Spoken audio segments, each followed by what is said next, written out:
ইংরেজিতে একটি প্রবাদ রয়েছে, children is the father of the nation. এর অর্থ হচ্ছে আজকের শিশুরা আগামী দিনের ভবিষ্যৎ।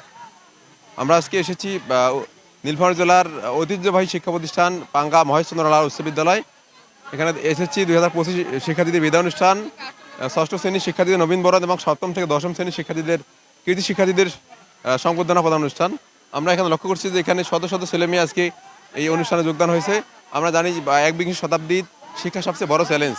শিক্ষা হচ্ছে সবচেয়ে বড় অস্ত্র। কথা বলে the pen is mightier than the sword. এই পৃথিবীতে বর্তমান যে প্রতিযোগিতা চলে, সবচেয়ে বড় প্রতিযোগিতা চলে শিক্ষা নিয়ে। আমরা লক্ষ্য করব সারা পৃথিবীতে যে দেশটা যত শিক্ষা উন্নত, সেই দেশটা কারিগরি বা প্রযুক্তিবিদ্যা তত উন্নত এবং সে দেশটা তত শক্তিশালী। তো আজকের যে কর্মরত শিক্ষার্থীরা এখানে বিদায় আমরা দিচ্ছি, এদেরকে দেশের শীর্ষস্থানে যে বড় বড় উচ্চশিক্ষা প্রতিষ্ঠান কলেজগুলো সেগুলো হাতছানি দিচ্ছে। আজকে হয়তো তারা এখানে ক্ষুদ্র পরিসরে একটি বিদায় শব্দটি আমরা এখানে ব্যবহার করি।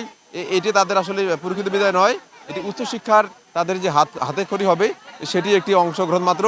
আমরা জানি একটি মানুষ বাংলাদেশের শিক্ষা ব্যবস্থায় চূড়ান্ত সফলতা অর্জন করার মাঝখানে অনেকগুলো শিক্ষা পর্দা পাড়ি দিয়ে তারা অতিক্রম করে। তো সেই একটি পর্দা আমরা আজকে এসেছি। এখানে আমরা আজকে প্রায় 100-100 বেশি শিক্ষার্থীদের বিদায় দেবো আমরা।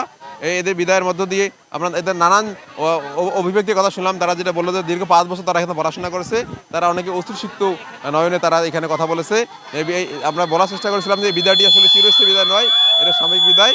তো জীবনের চরম উন্নতির জন্য, জীবনের ভালো জায়গা দেওয়ার জন্য এই বিদায়টাকে গ্রহণ করতে হবে এবং এই বিদায়ের মধ্য দিয়ে মূলত আমাদের জীবনের যে পট পরিবর্তন সেটি হবেই।